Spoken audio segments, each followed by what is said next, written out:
Justin Moore, unmasked and dashing into federal court in Seattle today to face the judge. Earlier this year, Moore pleaded guilty to possessing destructive devices, 12 Molotov cocktails made from beer bottles and gasoline. Surveillance video showed a hooded and masked Moore lugging the explosives around at a protest outside the Seattle Police Guild. The police union building was the target of numerous attacks during the racial justice protests of 2020, including fire bombings, although Moore never ignited his stash, according to federal prosecutor Todd Greenberg.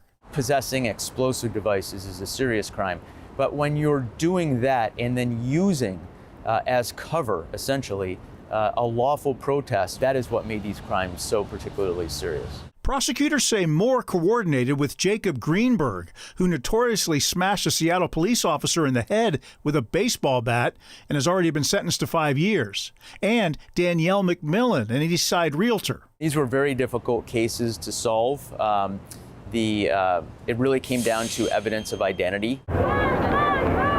Federal agents and Seattle police started from scratch, using surveillance video and social media, even identifying masked suspects by their tattoos in some cases.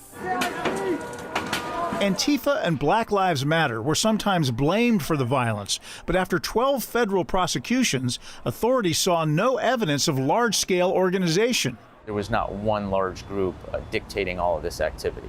Justin, can we have a word with you? Can you tell us what you wanted to say to the judge, Justin? In the courtroom, Moore did speak to the judge. The Marine veteran said, "I love my country and I hate it when she's in pain. I started protesting to hopefully alleviate some of that pain, but I failed miserably.